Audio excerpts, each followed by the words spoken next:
camarades peuple d'Afrique, peuple de Côte d'Ivoire, peuple du Burkina Faso, mes chers frères et sœurs de l'Iptako Gourmand, chers camarades d'Afrique du Sud, de l'Est, de l'Ouest, du Nord, en passant par le centre, soyez salués en vos rangs, grades et qualités, mes chers frères et sœurs. Frère, le capitaine Ibrahim Traoré, c'est un 10. Ouais, IB, c'est un 10. C'est un chef. Frère, non, il n'est pas passé du dos de la cuillère. Il n'est pas passé par 4000 chemins. Il n'est pas rentré dans l'hypocrisie, frère. Il a dit, il a mis le pied dans le plat. Frère, il dit c'est Draman qui est le principal levier sur lequel l'impérialisme s'appuie pour tenter de déstabiliser le Burkina Faso et l'AES. Frère, il dit, c'est pas Draman Ouattara que l'impérialisme, c'est-à-dire Macron et les Joe Biden, s'appuient pour déstabiliser le Burkina Faso. Et il fait des révélations de fou. Je vous ai dit que Draman est un terreau. Draman lui-même, là, c'est un terreau. C'est-à-dire que ce n'est pas un président façon, il n'est même pas... C'est-à-dire que Draman même, je me demande si la nuit, ce gars-là, il porte pas le soutane des djihadistes là pour aller au front, pour aller au Burkina Faso, pour aller massacrer le peuple burkinabé. Chers camarades d'Afrique, on va vous mettre ici la vidéo dans laquelle le capitaine Ibrahim Traoré s'exprime et il explique les faits, il donne les faits. Et bien entendu, il va décortiquer en toute aisance. Je vous demande de partager au maximum cette vidéo. Et après, on va répondre à RFI. Parce que RFI, réalisant que les RDA, les communicants RDA, n'arrivent plus à tenir la communication qu'on a mis en place. Et maintenant, RFI prend le relais. Ils sont en train de communiquer pour le RDA de Draman Ouattara. Mais nous allons répondre à tout ça. Chers camarades d'Afrique, partagez au maximum la vidéo. Avec les pays voisins du Burkina, comment est-ce que la coopération se porte? Bon, il faut le dire, ça va plus ou moins. Avec certains pays, il n'y a pas de problème. Avec d'autres aussi, il ne faut pas avoir on ne va pas continuer à faire de l'hypocrisie. C'est ça même. Il y a des soucis avec certains pays. Voilà, ça, il faut le reconnaître. Et nous sommes là-dessus. Et nous espérons que chacun comprendra. Parce qu'au début, nous avons eu un peu de soucis. En octobre, novembre 2022. Alors, je vais vous dire clairement, on a été approché par beaucoup d'émissaires, notamment des pays du Sud. Chaque fois, c'était peut-être nous dire de négocier en quelque sorte avec les terroristes. Parce qu'ils veulent un couloir, ils veulent juste faire le trafic. Ça veut dire laisser une portion du terrain. Et voilà, ils vont nous laisser tranquilles. Nous avons dit que ce n'était pas possible parce que nous sommes burkinabés. On préfère mourir dans la dignité que de négocier donc les conditions de notre esclavage. Négocier avec ces gens-là, c'est négocier les conditions de son esclavage. Donc j'ai compris la mentalité de certains et j'ai conseillé beaucoup que ce n'était pas une bonne idée de négocier. Mais bon, on savait ce qui se passait. Les choses se passaient à Niamey en son temps. Voilà, entre le président Bazoum qui était le centre et les terroristes, certains agents extérieurs, et ensuite les messagers venaient vers nous. J'ai même envoyé aussi des messagers vers le président Bazoum à son temps, qui malheureusement n'a pas bien accueilli la mission parce qu'il n'a même pas pu me faire de compte rendu parce que c'était un échec. Nous avons compris qu'il y a une machine qui est en œuvre et donc nous avons décidé de combattre, de lutter. Nous avons refusé catégoriquement de négocier avec qui que ce soit. Nous allons combattre. Et ces gens qu'on avait conseillé de ne pas rentrer dans ce chemin, je pense qu'aujourd'hui beaucoup se rendent compte qu'on avait raison. parce qu'ils ont commencé à être attaqués. Il n'y a pas de possibilité de négocier avec ces gens. Donc, il faut qu'on se mette au sérieux pour lutter. Dernièrement, vous avez vu à travers le reportage, lorsque les unités sont arrivées à l'opération Ouragan à la frontière ivoirienne, voilà, je suivais l'opération de près. C'est de féliciter même les soldats pour leur discipline, parce qu'ils n'étaient pas obligés de s'arrêter et regarder les terroristes à 50 mètres de lui, au-delà du fleuve. Ils pouvaient envoyer des roquettes, comme il a dit. Mais par discipline, respect des consignes, ils ont observé et puis ils se sont retournés. Mais ce sont des comportements qui ne sont pas bien, il faut le dire, parce que le Burkina a connu ça aussi. Les IAG ont habité ici. On était une base arrière des terroristes. Ça donnait quoi? Donc il faut que ces pays-là aussi comprennent ça, que ça ne marche pas. Et il y a beaucoup d'autres choses. Avec la plupart, je pense qu'on commence à se comprendre. Mais du côté quand même de la Côte d'Ivoire, il y a du développement à faire.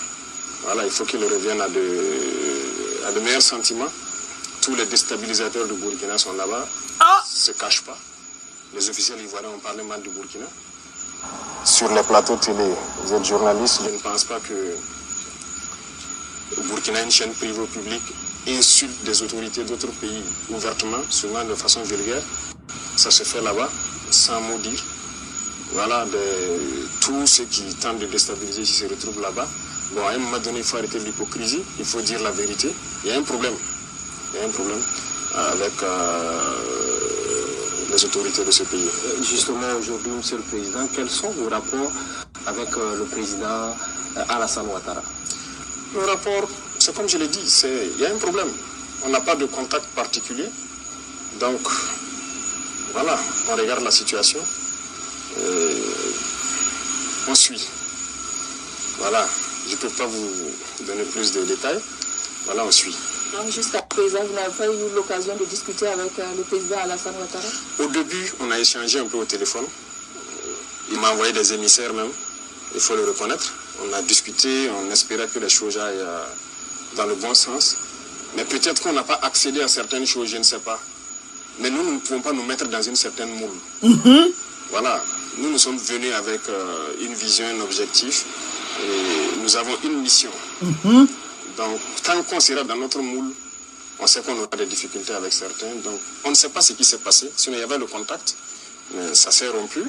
Et avec les gens qui ont commencé à partir là-bas, ceux qu'on recherche, il n'y a pas eu de coopération. Jusqu'au jour d'aujourd'hui, c'est ce qu'on observe. Aujourd'hui, il y a eu des incidents à la frontière avec la Côte d'Ivoire. On parle donc de soldats burkinabés qui sont détenus par la partie ivoirienne et vice-versa. Alors, quelle est la situation sur ce plan? C'est vrai, quelques incidents mineurs. Ça, ce n'est pas un problème pour nous. Retenez que nous sommes en guerre. Donc ça, ce n'est pas des incidents à nos yeux. Vous ne pouvez pas comprendre ce que j'ai dit, mais nous sommes en guerre. Et nous sommes préparés à tout. Donc ça, ce n'est pas des incidents. C'est mineur. Mais vous confirmez qu'il y a des soldats qui sont détenus de part et d'autre? Oui, la dernière fois, pendant l'opération, il y a un soldat et puis un VDP que les forces ivoiriennes ont appréhendé. On mené chez eux à Abidjan là-bas. Avant ça, il y a 2 gendarmes aussi ivoiriens qui avaient fait incursion. Mais il y a eu plusieurs incursions. Je pense que la dernière fois à la rencontre, ils les ont amenés, les fiches avec tous les noms. Il y a eu plus d'une vingtaine de fois où les forces ivoiriennes sont rentrées sur le territoire. Mais bon, on n'a jamais pris garde. Mais les 2, c'était un cas particulier. Voilà pourquoi on avait pris, pour question de renseignement. Et donc, ils ont aussi, pendant l'opération de 15e bataille, 2 soldats sont allés pour payer de la cigarette, je crois, dans un village curieusement habité, à 2 km de la frontière. Et les forces ivoiriennes les ont pris. Mais je suis curieux de voir qu'ils étaient présents, ils ont pu appréhender les 2 soldats et que tous ces terroristes qui sont rentrés, ils n'ont pas réagi. Donc, c'est un incident isolé. Nous, on continue le combat. Voilà. D'accord. Alors, Monsieur le Président, est-ce que la récente rencontre entre les ministres en charge de la défense des 2 pays va permettre peut-être de détendre la situation? On espère. Mais je dirais que la balle est dans leur camp. Voilà, ils ont souhaité la rencontre, on n'a pas refusé. Ça s'est bien passé, ils ont eu des échanges. On les regarde maintenant. Voilà. Il y a des gens qui sont poursuivis, qui sont là-bas, il y a des gens qu'on va poursuivre. Il y a eu quand même, ils ont eu des échanges francs. On les regarde maintenant. Monsieur le Président, autre incident diplomatique, si je peux l'affirmer ainsi, 3 personnalités françaises déclarées persona non grata sur le territoire burkinabé pour activités subversives. Que reproche-t-on concrètement à ces 3 Français? Vous savez, quand on dit activités subversives, les gens sont très malins et très intelligents dans leurs manœuvres. Aujourd'hui, ils ont beaucoup de plans pour déstabiliser le Burkina. Il y a l'élimination physique, voilà. Il y a peut-être la manipulation d'une frange armée. Il y a aussi, à travers les médias, vous, voilà. Et la diplomatie des pays, ça participe. Alors, c'est de dire même à travers ça aux gens de faire très attention. Certaines organisations qui sont ici, qui se font financer par certains pays. Pourquoi? À cause de vos beaux yeux qui vous donnent l'argent.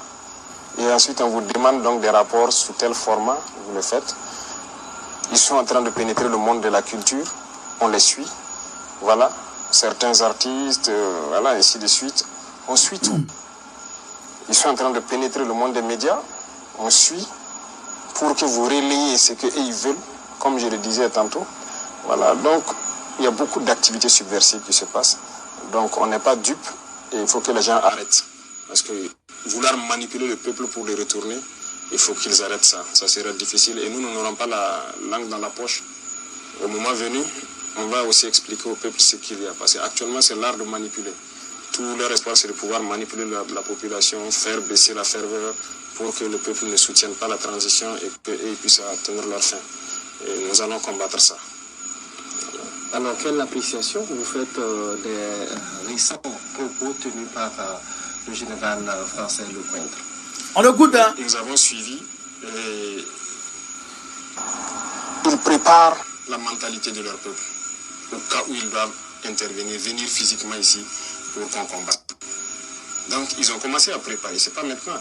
L'année passée, le président Macron a tenu certains propos. Moi, je m'attendais à ce que les journalistes débattent sur ça, éclairer la lanterne des Burkinabés, éduquer les Burkinabés, parce que le journalisme, ce n'est pas juste critiquer le pouvoir ou voilà, donner des informations sur qu'est-ce qui ne va pas.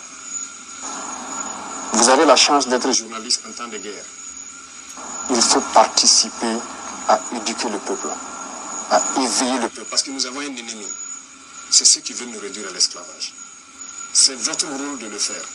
Voilà, ce général a fait sa sortie. Je ne sais pas jusqu'à aujourd'hui, est-ce que les gens ont eu des débats assez pointus pour expliquer à la population quel est l'objectif de l'impérialisme. Ils ne sont pas d'accord qu'on se décolonise. Ils veulent nous recoloniser. Le terrorisme est là. Ils savent qu'on va vaincre le terrorisme.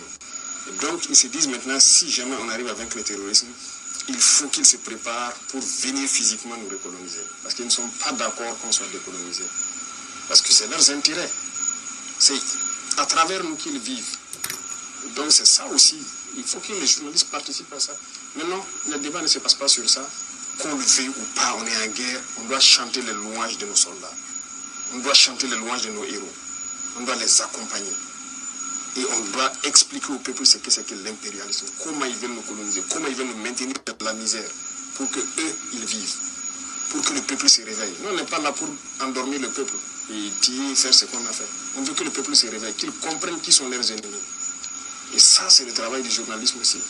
Dans ce temps de guerre. C'est l'histoire du Burkina qui s'écrit maintenant. Donc, je vous en prie, il faut faire un travail parce qu'eux, ils préparent l'opinion de leur peuple au cas où ils doivent intervenir, que le peuple les accompagne. Ah, c'est normal, il faut les coloniser. C'est du mensonge ce qu'ils racontent. C'est du mensonge. Mais l'objectif est connu. Et nous aussi, il n'y a pas de problème. On se prépare en conséquence. Monsieur le Président, nous tirons vers la fin de cet entretien. Quel bilan faites-vous de la... Camarades peuple d'Afrique, vous avez aisément écouté le capitaine Ibrahim Traoré. On est d'accord? Vous avez écouté. Mais on va décortiquer. Frère, Yoroman, on va décortiquer ça là. Et au début, il y avait la communication entre lui et puis Ouattara. Je vais pas vous faire un dessin. Au moment où on connaît, était critique vis-à-vis du capitaine Ibrahim Traoré dès le début. Parce qu'on sait certaines choses. Au début, il y avait la communication entre eux. Ouattara tentait de le mettre dans leur moule. Il dit, il voulait qu'on soit dans un certain moule. Vous comprenez ça? Vous comprenez ça? Et il dit que Ouattara voulait le mettre, on va dire, dans le panier des France-Africains. Et Ouattara a tenté la même chose avec Assimi Goïta. Ça n'a pas marché. Mais ils ont fait ça avec Embalo.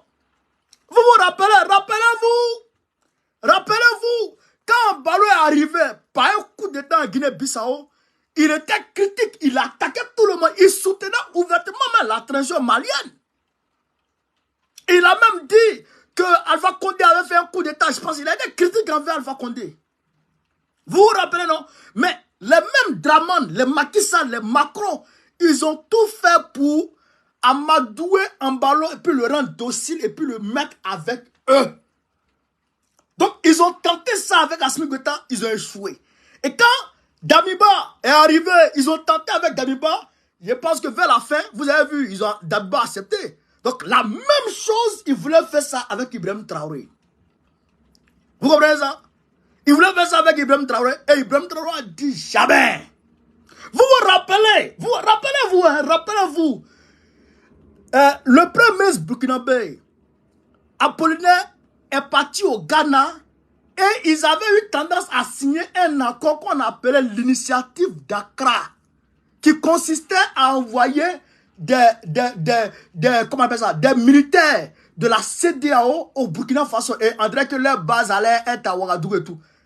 C'était pour les amadouer, leur proposer de l'argent. Vous voyez, à ce moment, vous avez constaté un balai comment on appelle, un balai diplomatique envers Ibrahim Traoré. Nana Akufo-Addo s'en va, comment on appelle, Embalo s'en va, comment on appelle ça, je pense que c'était Catherine Colonna. Catherine Colonna envoyait des délégations chez Ibrahim Traoré. Les États-Unis envoyaient des délégations. Tout le monde envoyait des délégations pour essayer de le mettre dans leur moule.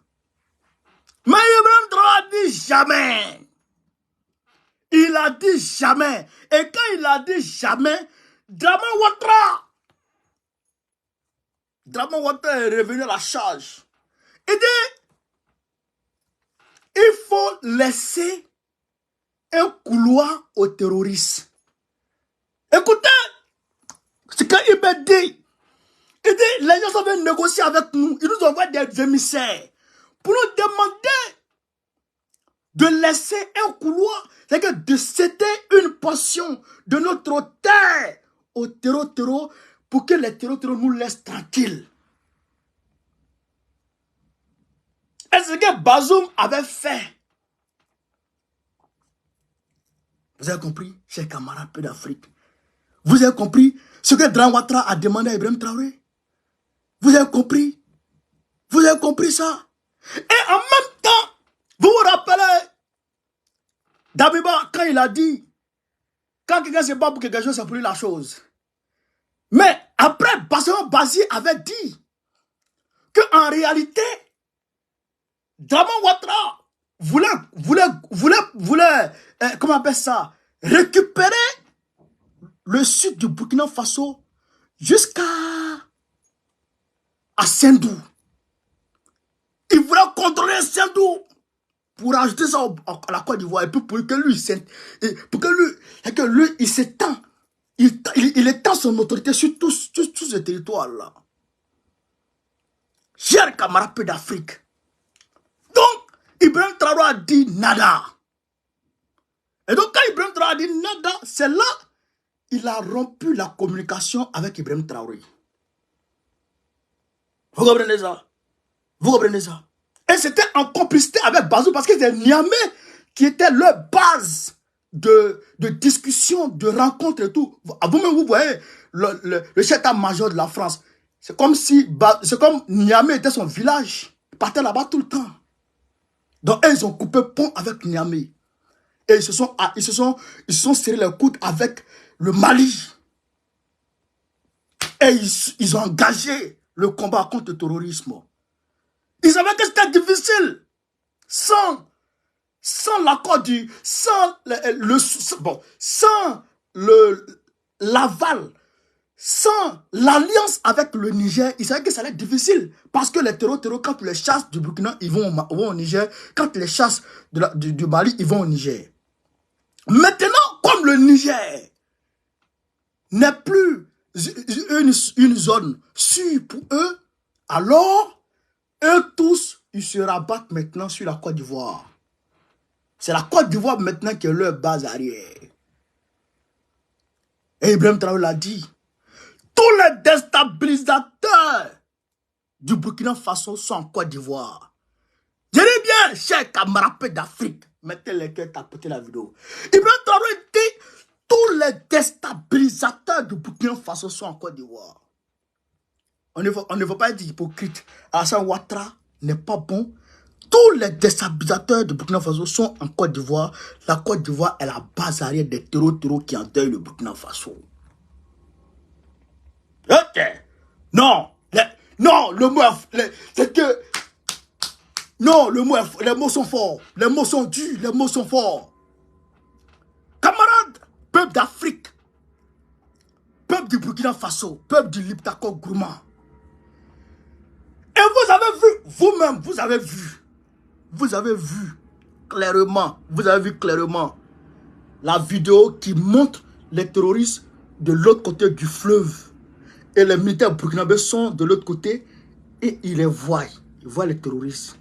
Mais ils ne peuvent pas engager le combat parce que ils sont disciplinés. Ils sont respectueux du droit international qui stipule que on ne peut pas attaquer un pays, on ne peut pas aller mener des opérations militaires sur un autre pays, dans un autre pays, tant que tu n'as pas l'accord de ce pays-là. Donc, ils sont respectueux du droit international. Frère! Donc, tout le monde a vu ça. Bekaye. Oh, Draman, non, non, mais tu es venu d'où? Tu as quitté où? Tu as quitté où? C'est vrai, petit gros s'attaque au Burkina Faso. Il rabaisse le Burkina Faso. Il insulte le Burkina Faso. Et Draman Ouattara s'apprête, je vous l'ai dit, à rapatrier 55 000 Burkinabés dans leur pays. 55 000 Burkinabés, il veut les rapatrier en juin prochain. C'est que le mois prochain, il va les rapatrier. 55 000 Burkinabés. Pourquoi il veut les rapatrier? Parce que Ibrahim Traoré a coupé pont avec lui. Au même moment, il y a une entreprise de transfert d'argent nigérienne qui existe en Côte d'Ivoire. Alassane Ouattara a bloqué les activités de cette entreprise. Maintenant, ils veulent passer à l'offensive. Chers camarades d'Afrique, ils veulent passer à l'offensive au niveau économique. Ils veulent mélanger le Burkina Faso au niveau économique. Hier, je causais avec un homme. Je parlais avec un homme averti qui me disait ceci. Mon petit, quand ils veulent t'attaquer, l'impérialisme veut t'attaquer, ils te tapent au porte-monnaie. Et c'est ce qu'ils veulent faire. Comme ils savent que la diaspora burkinabé rapporte beaucoup à l'économie de Burkina Faso, alors ils veulent maintenant essayer d'embêter cette diaspora burkinabé qui est en Côte d'Ivoire. La plus forte diaspora burkinabé se trouve en Côte d'Ivoire. Donc maintenant, ils veulent s'attaquer à cette diaspora-là pour les faire retourner en Côte d'Ivoire, dans leur pays. Chers camarades. Mais ils ne savent pas que l'homme propose et Dieu dispose. C'est-à-dire que quand Dieu ferme une porte, il ouvre toujours une fenêtre. Et quand vous voulez fermer une porte, Dieu va ouvrir un portail pour le Burkina Faso. Parce qu'aujourd'hui, Ibrahim Traoré n'a nécessairement pas besoin de la Côte d'Ivoire pour développer le Burkina Faso. Chers camarades d'Afrique. Draman, honte à toi. Écrivez. Honte à Draman. Honte à Draman. Honte à Draman. Écrivez en commentaire. Honte à Draman. Honte à Draman. Honte à Draman. Ton pays d'origine. Ton pays d'origine. Le pays où tu es né. Ton cordon ombilical a été enterré là. C'est ce pays-là que tu veux déstabiliser. Putain, mais attends. Tu donnes ta main aux ennemis de ce pays-là pour détruire ce pays-là.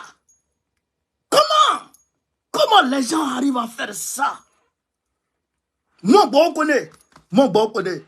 Je ne peux jamais m'associer à quelqu'un pour détruire la Côte d'Ivoire, mon pays. Pourquoi? C'est mon pays, je suis né là. Mais Draman, toi, tu es né au Burkina Faso. Mettez les cœurs chez Camarade d'Afrique. Mettez les cœurs. On est près de 2000 sur Facebook.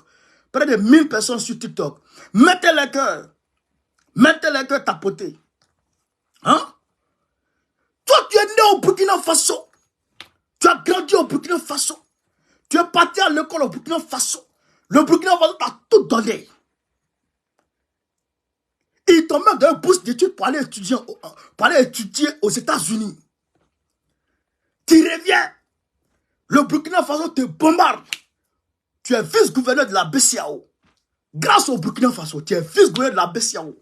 Grâce au Burkina Faso, tu rencontres ta femme, qui était la copine de Fou Boigny, après Lamine Fatiga, qui était la copine de tous ceux-là. Tu la rencontres.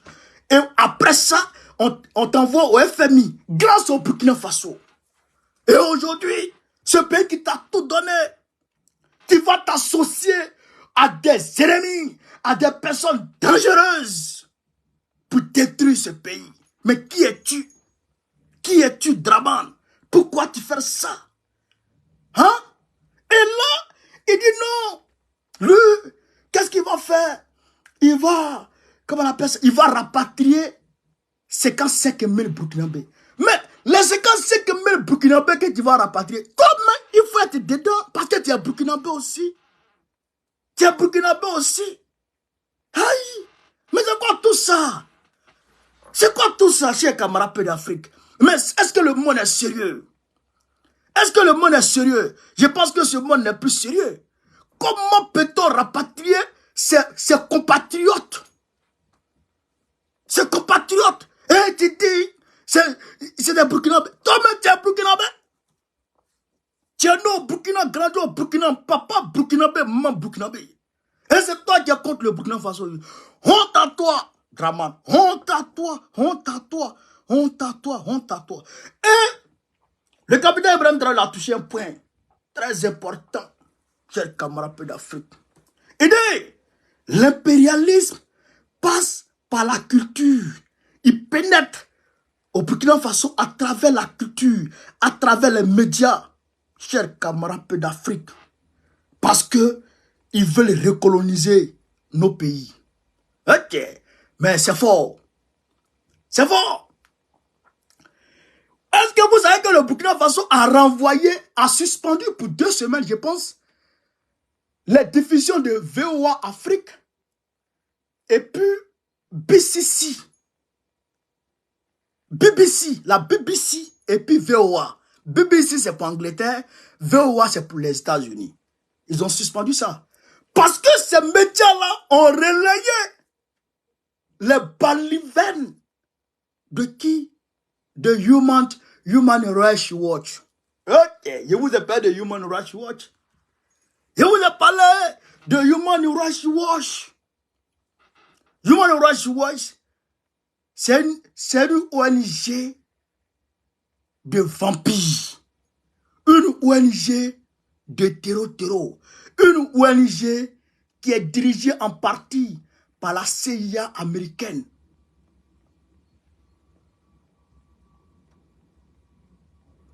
Vous savez qui est le plus grand financeur de VOA Afrique? Pardon, de Human Rights Watch? Vous savez qui est le plus grand financeur de Human Rights Watch? Il s'appelle George Soros. George Soros. George Soros, tapoter, mettez les gueules. George Soros qui a pour idéologie la liquidation de la moitié de la population mondiale. Il est de mèche avec Bill Gates dans ça. C'est le plus grand pouvoir des terroristes. George Soros, il a mis à genoux l'économie de l'Angleterre. C'est un marmailleur fait un escroc notoire. Il est interdit de rentrer aux États-Unis. George Soros.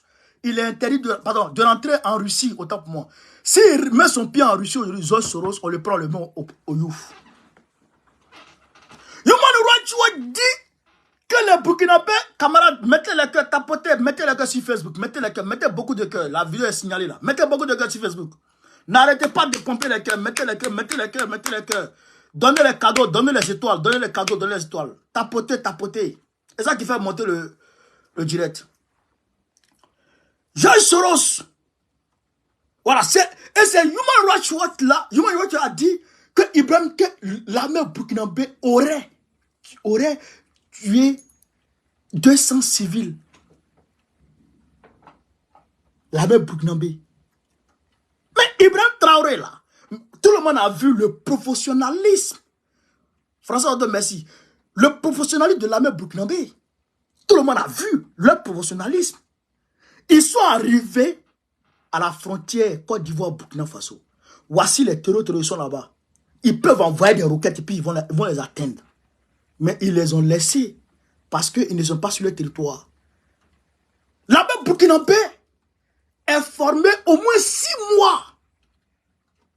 6 mois en théorie au respect du droit de l'homme. On les forme au respect des droits de l'homme d'abord. Même les VDP là, ils sont formés pendant au moins 6 mois, 3-6 mois. Au respect des droits de l'homme d'abord. Au respect des prisonniers de guerre. Il y a des terroristes que vous voyez vivants avec eux. Là-bas, Burkinabé attrape des terroristes vivants. Même quand ils sont blessés, ils ne les achèvent pas. Même quand les terroristes sont blessés, l'armée burkinabé ne les achève pas. L'armée burkinabé les prend, elle les soigne et les remet aux autorités compétentes. C'est ce qu'on leur apprend. Et il y a des ONG objectives et impartiales qui ont prouvé cela au Burkina Faso, qui ont prouvé cela. Et c'est cette armée-là qui va se rendre coupable d'exactions. Bande de malheureux, bande d'hypocrites, bande de menteurs. Rappelez-vous, chers camarades, que Human Rights Watch a été la principale source de preuves que Fatou Bensouda a présentée à la CPI contre Babo. En 2010, merci pour l'histoire, camarades, de 2012-2019 là. Les preuves qui ont été d'une extrême faiblesse. Vous comprenez ça? Qui ont été d'une extrême faiblesse. Et que les juges disent, mais avec ces preuves-là, il y a quoi? Vous comprenez ça? Ces preuves-là, 90% de ces preuves-là ont été fournies par Human Rights Watch à Fatou Bensouda. Vous comprenez ça? Vous comprenez ça? Et toutes ces preuves-là se sont avérées fausses. Toutes ces preuves se sont avérées fausses. Et c'est ces mêmes fausses preuves, ces mêmes fausses accusations qu'ils sont en train de faire aujourd'hui contre le capitaine Ibrahim Traoré et son armée pour les démobiliser. Mais nous, on ne va pas accepter ça. Nous n'allons pas admettre ça. Ça, on ne peut pas l'accepter, cher camarade. Pourquoi on peut accepter ça? Jamais. Jamais on va accepter ça. On sait où vous voulez aller. On sait quelle stratégie vous allez adopter pour atteindre vos objectifs. On sait. Nous aussi, on se prépare à parer contre toutes vos stratégies. Les mensonges, les calomnies, les activités subversives, les corruptions, etc. Nous, on se prépare contre ça. Le peuple burkinabé est un peuple intègre. Le peuple de l'AES est un peuple intègre. Et les Africains ont compris aujourd'hui que quand vous critiquez un président, c'est que ce président est effectivement bon pour son peuple. Quand vous soutenez un président, c'est que ce président est toxique à son peuple. Nous avons tiré les conclusions depuis longtemps. C'est pourquoi RFI aujourd'hui s'élève pour dire que Alassane Ouattara est populaire en Côte d'Ivoire et que c'est Thiam qui est le numéro 2 en termes de popularité en Côte d'Ivoire et que Gbagbo est le numéro 3 ou le numéro 4. Mais vous avez dit ça ici pour Éric Zemmour. Vous avez dit que le principal, en 2022, vous avez dit que le principal opposant de Macron était Éric Zemmour parce que Bolloré finançait la campagne d'Éric Zemmour parce que Bolloré était parti pour avait pris parti pour Éric Zemmour. Mais on a vu les résultats. Mélenchon, que vous traitiez, que vous accusiez de tous les péchés d'Israël, que vous traitiez de tous les noms, c'est ce Mélenchon-là qui est arrivé 3e, après Marine Le Pen. Et d'ailleurs, même, il y a eu trucage. Les élections ont été truquées. Il y a beaucoup de preuves. C'est ça qui est la vérité. Et Éric Zemmour s'est retrouvé à la queue là-bas. Donc, vos sondages à la con, là, ça ne nous intéresse pas. Le peuple de Côte d'Ivoire a choisi Gbagbo. Et c'est Gbagbo qui sera président de la Côte d'Ivoire en 2025. Ça, là, il n'y a rien à faire. Il faut que Gbagbo soit président de la Côte d'Ivoire pour donner la main à Ibrahim Traoré afin de pouvoir efficacement écraser les terreaux qui sont à la frontière, qui pullulent dans nos forêts, à la frontière avec le Burkina Faso. Il faut que Gbagbo prenne le pouvoir pour donner la main aux Burkinabés, donner la main aux Maliens, donner la main aux Nigériens, mettre en place une armée conjointe pour que le terreau soit effectivement neutralisé de nos terres. Je demande aux Burkinabés d'être résilients, de rester fermement et résolument derrière le président capitaine Ibrahim Traoré, de ne rien écouter venant de Babylone, de rester ferme sur sa position. Ibrahim Traoré, c'est celui qu'il faut à la place qu'il faut aujourd'hui. Donc c'est lui qui va frapper, qui peut combattre efficacement le terrorisme. C'est lui qu'on doit soutenir. Et nous, on va tout faire pour que Gbagbo soit président en 2025 afin que on puisse se donner les mains pour mettre fin à la souffrance des peuples burkinabés, de l'AES et des peuples de Côte d'Ivoire. Parce que le peuple de Côte d'Ivoire en souffre énormément. C'est ça qui est la vérité. Honte à Draman. Honte à Draman aujourd'hui, honte à Draman demain. Chers camarades d'Afrique, vous qui êtes sur TikTok, tapotez, envoyez vos demandes, on va accepter les demandes et puis on va ouvrir le panel. Vous qui êtes sur Facebook, je vous remercie. On était 2000 tout à l'heure, on est 1500 personnes. C'est fameux, je vous remercie. Venez sur TikTok, on va alimenter le panel. Sur ce, vive l'Afrique libre, vive le panafricanisme, vive tous les présidents panafricains, vive IB, vive Assimi Goïta, vive Tiani, vive le peuple de l'AES, vive tous les peuples panafricains de l'Afrique. On est ensemble, les gars. Gbagbo, président de la Côte d'Ivoire en 2025. Honte à Draman, honte à lui encore.